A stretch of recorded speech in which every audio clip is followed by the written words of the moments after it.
Indrajit study point में आप सभी का स्वागत है। हम पढ़ रहे हैं एनसीईआरटी क्लास 12 अध्याय 14 विभाजन को समझना भाग 3।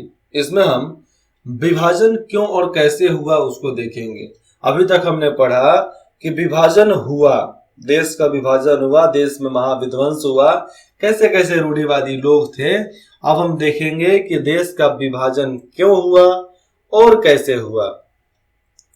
एक लंबे इतिहास का अंतिम चरण। जब मैं ये पढ़ रहा था आपको पढ़ाने के लिए, तो इसके बारे में जब मेरा रिकॉर्डिंग ये चल रहा था तो हमें अनेकों प्रकार के यूट्यूब पे अलग अलग प्रकार के फिल्म, अलग अलग प्रकार के मतलब यहाँ पर कमेंट्री आने लगा। अलग अलग प्रकार के ऐसे ऐसे साक्ष्य सबूत हमें मिलने लगे जिसके माध्यम से मैं इस पूरे चैप्टर को समझा पा रहा हूँ अच्छे से। क्योंकि अगर आप चल रहे हो, अगर आप चलने के लिए तैयार हो तो पूरी कायनात राजी होती है आपको चलाने के लिए, मदद करने के लिए। तो इस बात का एहसास हमें हो चुका है कि दुनिया मदद करने के लिए तैयार है, लोग मदद करने के लिए तैयार हैं। तो हम पीछे क्यों हटे? हम उनके आस्थाओं को कैसे लात मार के, ठोकर मार के हट सकते हैं? तो हमने भी सोचा कि जिंदगी में जो मौका मिला उसको बरोबर फायदा उठाकर आगे बढ़ो। तो आपको भी मैं बताता हूं कि आपको भी जिंदगी में जब भी मौका मिलता है, जहां से मौका मिलता है सीखने का, सीखो, कोई दिक्कत नहीं है, सीख लो वहां से। अरे जो भी सीखोगे जिंदगी में अच्छा ही सीखोगे, खराब नहीं सीखने वाले हो। ये बात का विश्वास रखना कि जिंदगी में आप खराब कभी नहीं सीख सकते। जो सीखते हो अच्छा सीखते हो, लेकिन अपने मेंटेलिटी के हिसाब से उसका काम करते हो तो वही खराब हो जाता है। अब देखते हैं यहाँ पर कि एक लंबे इतिहास का अंतिम चरण क्या हुआ। इतिहासकारों की मैं बात करूं यहाँ पर, जो भारतीय भी है पाकिस्तानी भी है, यह मानते हैं कि मोहम्मद अली जिन्ना की यह समझ कि औपनिवेशिक भारत में हिंदू और मुसलमान दो पृथक राष्ट्र थे और समकालीन इतिहास पर भी लागू की जा सकती है इस बात को। लेकिन मोहम्मद अली जिन्ना को क्या लगा था कि हमारा हिंदुस्तान, हमारे बापू, हमारे सरदार वल्लभ भाई पटेल, हमारे प्रधानमंत्री पंडित जवाहरलाल नेहरू उनके साथ गद्दारी करेंगे? अगर ऐसा रहता तो देश में आजादी दिलाने के लिए गांधी जी ये बात नहीं बोलते। रघुपति राघव राजा राम, ये सब लाइनें उनकी नहीं आती।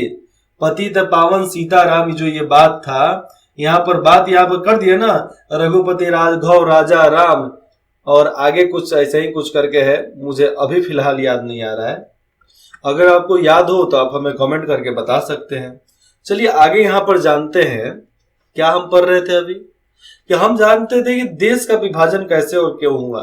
लेकिन इतना विश्वास था हमें देश के नेताओं पर, अगर वह साथ रहते, देश का बंटवारा नहीं करवाते, तो अपना आज राज्य, अपना आज राष्ट्र एक अलग ही माध्यम से रहता, एक अलग ही माध्यम का बनता। यह इतिहासकार, इसके पहले मैं बता दूं, अगर आज हिंदुस्तान, पाकिस्तान, बांग्लादेश एक होता तो इतनी बड़ी जनसंख्या किसी भी देश की नहीं होती, इतना गारंटी है और इतना तय था। क्योंकि भारत एक नाम नहीं, भारत एक आस्था है, भारत एक इतिहास है, भारत एक पूजा है, भारत एक शांति का दूत है दुनिया में। भारत एक ऐसा मित्र है जो हर किसी को शांत रहने के भावनाएं देता है। तो उस भारत के हम निवासी थे, तो हम लोगों ने खुद का बंटवारा कैसे कर लिया?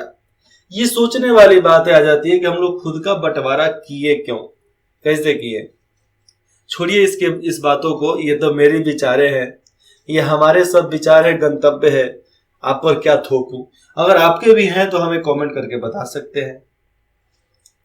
तो यह इतिहासकार इस बात पर बल देते हैं कि 1947 की घटनाएं मध्य और आधुनिक युगों में हुए हिंदू मुस्लिम झगड़ों के लंबे इतिहास से बारीकी से जुड़ी हुई थी। ये जितने भी घटनाएं थी, हिंदू मुसलमान का अलग राष्ट्र, ये युगों से चलते आ रहा एक लंबा इतिहास था जिसके वजह से ये सब हो रहा था।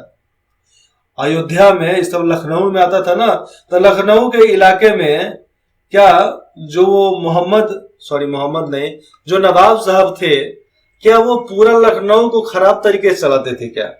लखनऊ से जब उनको विदा किया गया तो लखनऊ के हर आंखों में आंसू था। अगर गलत इंसान वो होते नवाब साहब, तो लोग इतना प्यार करते नहीं करते। ये घटिया लोगों की बात हम नहीं मानते, बस इतना बात का चलना है। अपना विवेक, अपना दिमाग है तो उसका इस्तेमाल करो ना जी, क्यों नहीं करते? और पढ़ो ना, क्यों नहीं पढ़ते? जितना पढ़ोगे उतना ही फायदा है, जितना सीखोगे उतना ही फायदा है। लेकिन यह तर्क इस बात को अनदेखा कर जाता है। समझना यहाँ पर कि झगड़ा तो बहुत पहले का था, युगों का था, लेकिन यह तर्क इस बात को अनदेखा कर जाता है कि इन समुदायों में झगड़ों का इतिहास मेल जोल के लंबे इतिहास के साथ साथ चला है। क्योंकि भैया झगड़ा किए हैं, लेकिन मेल जोल भी तो रखे हैं, साथ साथ भाईचारा का भी तो रिश्ता था ना। फिर यह भी महत्वपूर्ण है कि हिंदू मुसलमानों में कई तरह के सांस्कृतिक आदान प्रदान रहे हैं। घर बनवाना हो, मंदिरों का स्ट्रक्चर हो, खाना पीना हो, भाईचारा हो, पर्व त्योहार हो, हर चीज में तो हम साथ जाते हैं। मुसलमानों के तजिया में भी हम लोग जाते हैं। मुसलमानों का ये जो मंथली साल में एक बार होता है पीर बाबा के पास, वहां पर भी हम जाते हैं। हमारे गांव का हर लोग जाता है वहां पे। मतलब जो अंदर जाना रहता है वो तो नहीं जाते, लेकिन वहां पर शिरकत होते हैं, वहां पर जाते हैं, मिलते हैं, लोगों से मिलते हैं। ईद में हर हिंदू मुसलमान मिलता है। हर ईद में मुसलमानों के घर हिंदू जाते हैं, सेवैया खाते हैं, भाईचारा गले मिलते हैं। क्या ये सब नहीं होता है क्या अपने देश में? हो रहा है ना। जब इतना सब हो रहा है तो हम क्यों बाकी चीजों को देखें? क्यों बाकी सब रूढ़िवादी नेताओं के बारे में हम सुने? क्यों उनके बहकाए में आने के बाद हम झगड़ा मोल ले अपने ही देशवासियों से, अपने ही भाई बंधुओं से क्यों करें? क्योंकि सब चीज तो आदान प्रदान हम लोग किए ना, बात व्यवहार आदान प्रदान किए। वो भी हिंदी बोलते हैं, हम भी हिंदी बोलते हैं। वो भी इंग्लिश बोलते हैं, हम भी इंग्लिश बोलते हैं। अपने मातृभाषा वो भी बोलते हैं, हम भी बोलते हैं। आज किसी भी इलाके में चल जाओ, गुजरात में चल जाओ तो वहां के मुसलमान के गुजराती नहीं बोलते हैं। बिहार में चले जाओ तो बिहार में क्या मुसलमान लोग बिहारी नहीं बोलते हैं। तो साउथ में जाओगे तो वहां तमिल नहीं बोलते हैं, तेलुगु नहीं बोलते हैं, कर्नाटक नहीं बोलते, कन्नड़ नहीं बोलते, संस्कृत नहीं बोलते, क्या सब बोलते हैं। लेकिन हमें बात समझने की है, मानसिकता की है। हम मानसिकता ही भ्रष्ट कर लेंगे तो क्या करेंगे? कुछ नहीं कर पाएंगे। जो लोग दक्षिण एशिया में हिंदू मुसलमान झगड़े की निरंतरता की बात करते हैं, मतलब दक्षिण एशिया मतलब अपना पूरा भारत का इलाका, तो दक्षिण एशिया में हिंदू मुस्लिम झगड़ों की निरंतरता मतलब हमेशा ही बात करते हैं। यह नहीं देखते हैं कि लोगों को मानसिकता पर बदलती परिस्थितियों का असर होता है। धीरे धीरे झगड़े के बाद ये बदलकर फिर से एक होते हैं। लेकिन अगर एक सामने दीवार आ जाए बीच में तो लोग झगड़ा करके एक नहीं हो सकते हैं। मनमुटाव हो जाए, मनमुटाव होकर बात ना करें, मेल मिलाप ना करें, एक बॉर्डर बन जाता है जो वही हिंदुस्तान पाकिस्तान का हुआ, जो आज हिंदुस्तान बांग्लादेश का है। मैं तो इन सभी देशवासियों को बोलना चाहता हूं, चाहे पाकिस्तान के नेता हो गए, चाहे हिंदुस्तान के नेता बांग्लादेश के हो गए, मैं तो चाहता हूं कि आप विलय कर लो हिंदुस्तान में आप विलय कर लो। विलय करोगे तो एक अलग तरीके से करो ना, जिसमें आपका भी खुशी, मेरा भी खुशी। लेकिन देश अपना एक हो जाएगा। तो समझ रहे हो क्या होगा? हम लोग अंतर्राष्ट्रीय शक्ति में इतना महान बनेंगे कि हमारे सामने खड़ा होने का हिम्मत किसी देश में नहीं होगा। कोई अंतरिक्ष यान ज्यादा उड़ फुर नहीं सकता है। कोई भी देश वाले हमसे ज्यादा बगावत नहीं कर सकते, क्योंकि हमारी एक आवाज उनका पूरा सर्वनाश। ये ताकत होती हमारी। ये लखनऊ समझौता देखना, यहाँ पर दिसंबर 1916 की बात है। दिसंबर 1916 में हुआ यह समझौता कांग्रेस और मुस्लिम लीग का है, जिसे इस समय यूपी के आधारित युवा पार्टी नियंत्रित करती है। युवा पार्टी जो है यूपी में, क्योंकि ये लखनऊ कहाँ आता है? यूपी में ना आता है। तो यूपी में अभी उसका समर्थन करती है और उसके आपसी तालमेल को दर्शाता है। इस समझौते के तहत कांग्रेस ने पृथक चुनाव क्षेत्रों को स्वीकार किया और समझौते ने कांग्रेस के मध्यकर्मियों और मध्यमार्गियों, आदिवासियों और मुस्लिम लीग के लिए एक संयुक्त राजनीतिक मंच प्रदान की। तो ये सब समझौता था। मैं यहाँ पर बोलना चाहता हूं, ऐसा कोई भी गांव है क्या जहां पर हिंदू मुसलमान ना हो? भारत में ऐसा कोई भी गांव नहीं है जिस गांव में मुसलमान ना हो, जिस गांव में हिंदू ना हो। हर गांव में हिंदू मुसलमान सब हैं, वहां पर तो झगड़े नहीं होते हैं। लेकिन ये टाउन के इलाके में झगड़ा कैसे हो जाता है? तो टाउन के इलाके में झगड़ा हो रहा है तो जिम्मेवार मेयर है वहां का।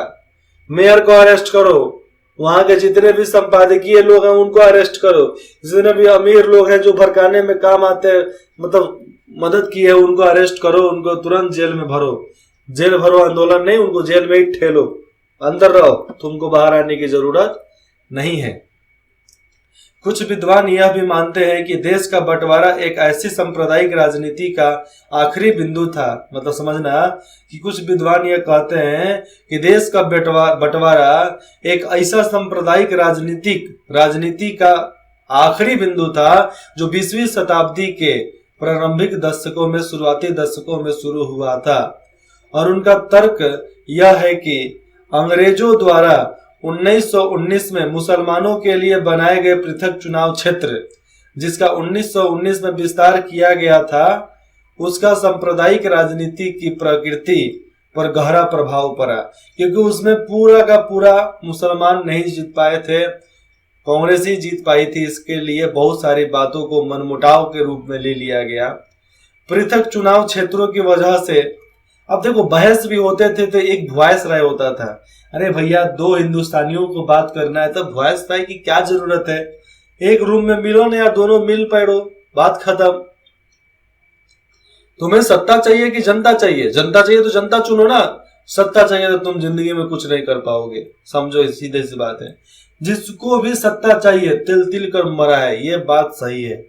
पृथक चुनाव क्षेत्रों की वजह से मुसलमान विशेष चुनाव क्षेत्रों में अपने प्रतिनिधि चुन सकते हैं। मतलब ऐसा बात यहाँ पर हुआ था। और इस व्यवस्था की हम बात करेंगे तो इस व्यवस्था में राजनीतिज्ञों को लालच रहता था कि वह सामुदायिक नारों का इस्तेमाल करे और अपने धार्मिक समुदायों के व्यक्तित्व को नाजायज फायदा पहुंचाए। तो नाजायज फायदा पहुंचाने के लिए इन राजनेताओं ने ऐसे कर्मकांड बोले, ऐसे ऐसे नारों का इस्तेमाल किया कि जनहित में एक गलत पैगाम गया, जनहित में एक गलत विचार गया। इसीलिए जन विद्रोह हुआ, दंगा फसाद हुआ और देश बंटवारे के लिए तैयार हुआ। इस तरह से उभरती नाजायज फायदा पहुंचाना, तो इस तरीके से उभरती हुई आधुनिक राजनीतिक व्यवस्था में धार्मिक अस्मिताओं का क्रियाशील प्रयोग होने लगा था। चुनावी राजनीति इस सीमाओं को ज्यादा गहरा और पक्का बनाने लगी थी। अब सामुदायिक अस्मिताओं से जुड़े, सामुदायिक अस्मिताएं मतलब दो समुदाय के बीच में कोई भी अब मतलब जुड़ाव का भाव नहीं रह गया। एक सीमा होती है, लेकिन यहाँ पर असीमा हो गई है। असीमताओं से जुड़े अभिप्राय केवल विश्वास और अकायद अवस्था के फर्क पर केंद्रित नहीं थी। केवल फर्क पर मतलब व्यवस्था के आस्था के फर्क पर केंद्रित नहीं थे। अब अक्सर धार्मिक असमताएं जितने भी थी, धार्मिक असमताएं मतलब समझना कि दो धर्म को मिलना। तो हालांकि यहाँ पर बात साफ था कि अक्सर अब जो बात है, धार्मिक असमताएं समुदायों के बीच हो रहे विरोधों से जुड़ गए थे। अब धर्म जुड़ गया था। अब ऐसा बोलते थे लोग कि अब ये धर्म हिंदू मुस्लिम सिख ईसाई आपस में नहीं रह सकते हैं। तो ये बातें सामने कौन लाता था? नेता ही लाते थे ना। लेकिन इतना बोलते कि भैया सब हमारे देश के निवासी हैं, सब हमें चलेंगे, तो सब चलेगा। आज के जमाने में बहुत नेता बोलते हैं कि उत्तर प्रदेश बिहार के लोग आकर हमारे क्षेत्र में बस जा रहे हैं, आपकी सरकारें कुछ नहीं कर रही है तो हमारे ऊपर कचरा क्यों कर रहे हैं। तो मैं बताना चाहता हूं कि आज भारत का कौन सा राज्य है जिसमें उत्तर प्रदेश और बिहार के लोग नहीं है, भोजपुरी बोलने वाले लोग नहीं है। भोजपुरी बोलने वाले लोग हैं तो गुजरात चलता है, राजस्थान चलता है। भोजपुरी बोलने वाले लोग हैं तो बाकी राज्य चलते हैं। भोजपुरी बोलने वाले लोग हैं कि बाकी देश चला रहे हैं। क्योंकि जितना भी लेबर मैन्युफैक्चरिंग का काम होता है, जितना भी कंपनी में सुपरवाइजरों का काम होता है, जितने ठेकेदार हैं सब बिहारी हैं। और एक से एक अच्छा काम करने वाले बिहारी ही होते हैं, क्योंकि एक बिहारी 100 पे भारी। तो ये टॉपिक से भटक गए थे हम, लेकिन हम फिर टॉपिक पे आते हैं। यहाँ पर अपनी बातों को ना करके हम यहाँ पर किताबी बातों को बताते हैं जो यहाँ पर बताया गया है। तो आगे देखते हैं। हालांकि भारतीय राजनीति कौन सा अपना, तो भारतीय राजनीति पर पृथक चुनाव क्षेत्रों का अच्छा खासा असर पड़ा था। हमें इनके महत्व को बढ़ा चढ़ाकर पेश नहीं करना चाहिए, क्योंकि बढ़ा चढ़ाकर पेश करेंगे तो गलत हो जाएगा। और न ही हमें यह मानना चाहिए कि बंटवारा पृथक चुनाव क्षेत्रों की प्रत्यक्ष देन है। मतलब समझना कि जो बंटवारा है कि बंटवारा पृथक चुनाव क्षेत्रों की प्रत्यक्ष देन है, ये बात भी गलत है। हम इस चीज को नहीं मान सकते, क्योंकि इस चीज को मानेंगे तो हमारे लिए ही गलत हो जाएगा। क्योंकि अपने लिए गलत हो जाएगा तो बहुत बड़ा कांड हो जाएगा ये, क्योंकि हमें भी मानकर चलना पड़ेगा हर चीज को। आगे देखते हैं। इससे पहले मैं बता दूं, बंटवारा हुआ तो हुआ, लेकिन अब देश में बंटवारा नहीं होना चाहिए। अब देश के हर लोगों को मैं बोलना चाहता हूं कि आप अपने मानसिकता का इस्तेमाल करो और ये कसम लो, सौगंध मुझे इस मिट्टी की, इस देश को मिटने नहीं देंगे। और देश को नहीं मिटने के लिए हमें अपने मन में जागरूकता लाना पड़ेगा, जन जन के मन में आग भरना पड़ेगा कि देश बंटना नहीं चाहिए, अब देश बिखरना नहीं चाहिए। अब यहाँ पर बगल में देखोगे तो आर्य समाज के बारे में लिखा है। 19वीं सदी के आखिरी दशकों और प्रारंभिक 20वीं शताब्दी का यह उत्तर भारतीय हिंदू सुधार आंदोलन खास तौर पर पंजाब में सक्रिय था। क्या था? आर्य समाज। मतलब कौन सी बात यहाँ पर चल रही है कि भारतीय हिंदू सुधार आंदोलन खास तौर से पंजाब में सक्रिय था। आर्य समाज वैदिक ज्ञान का पुनः स्थान कर उसको विज्ञान की आधुनिक शिक्षा से जोड़ना चाहते थे। और देखो, आर्य समाज में जितने भी ब्राह्मण थे, जो पढ़ने लिखने वाले लोग थे, इनकी मानसिकता थी कि भैया पढ़ेंगे तो हम ही पढ़ेंगे। लेकिन अंग्रेजों की मानसिकता थी कि हम सबको पढ़ाएंगे। तो इनसे अंग्रेजों से यह सीखने को मिला कि हम सब पढ़ेंगे। इसलिए ब्राह्मणों को दिक्कत हो गया कि भैया अब तो हमारा समुदाय खत्म, अब तो सब पढ़ेगा, सब नौकरी करेगा, सब कमाल करेगा, अब दिक्कत हो जाएगा। इसलिए बहुत सारा कर्मकांड किया गया। लेकिन फिर भी अरे भैया, हम लोग इस देश के ओरिजिनल इंसान हैं। अरे काले हैं तो क्या हुआ, दिल वाले हैं। हम लोग इस देश को बनाएंगे, हम लोग इस देश को गढ़ेंगे। और गढ़ने के लिए, इस देश को बनाने के लिए, देश को मजबूत करने के लिए अपने प्राणों की आहुति भी देने हो तो एकदम खुशी खुशी दो। भगत सिंह का याद करके दो, राजगुरु को याद करो, सुखदेव को याद करो, तब जाकर हम एक नए तरीके के भारत में एंट्री करेंगे। एक नया विचार सामने स्पष्ट होगा। 20वीं शताब्दी के प्रारंभिक दशकों में, 20वीं शताब्दी के शुरुआती वर्षों में सांप्रदायिक अस्मिताएं कई अन्य कारणों से भी ज्यादा पक्की हो गई थी। सांप्रदायिक लोगों में दूरियां, लोगों में तनाव, बहुत सारा कारण था जिसके वजह से पक्का हो गया था। और 1920 से लेकर 1930 के दशक में कई घटनाओं की वजह से तनाव उभर के सामने आए थे। मुसलमानों को मस्जिद के संगठित गौ रक्षा आंदोलन और आर्य समाज की शुद्धि की कोशिशें, यानी कि नौ मुसलमान को फिर से हिंदू बनाना, जो नौ मुसलमान है उसको हिंदू बनाना, फिर से हिंदू बनाना, जैसे मुद्दों पर गुस्सा आया था। और इसी वजह से हिंदू का मतलब मुसलमान कभी भी खुश नहीं रहते थे हिंदू संगठन से। दूसरी ओर की मैं बात कर लूं, भैया वो खाते हैं तो उनके जो संपत्ति, मतलब जो बचपन से उन लोगों को सिखाया गया तो ही ना खाते हैं। और हर धर्म का लोग नहीं खाता, मुसलमानों में भी बहुत धर्म होता है, उच्च श्रेणी के लोग नहीं खाते हैं भैया, नहीं खाते हैं। जितने भी नीचे श्रेणी के लोग, मतलब आदिवासी श्रेणी के लोग जिसको खाना नसीब नहीं होता था, वही जानवर खाना पसंद करते थे, और बड़े श्रेणी के लोग जिनको खाना आसानी से मिल जाता था वो नहीं खाते थे। हमें समझना पड़ेगा, आज भी एसटी एससी ओबीसी में जाओगे तो अधिकतर लोग मिल जाएंगे जो सुअर खाते हैं, जो कोई बहुत सारे जानवरों को खा जाते हैं। क्यों खाते हैं? क्योंकि उनको नहीं मिलता था। हम खाते हैं, हम सब खाए हैं। क्यों खाए हैं? क्योंकि हमारे पास उतना अन्न नहीं हुआ करता था भैया। उस समय मकई का भात खाने को मिलता था, केवल गेहूं का भात खाने को मिलता, ज्यादा अनाज नहीं होता था।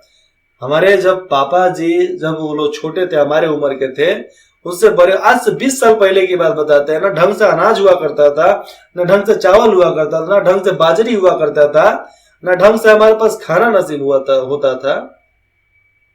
उस समय मतलब हम जानवर नहीं खाएंगे तो क्या खाएंगे?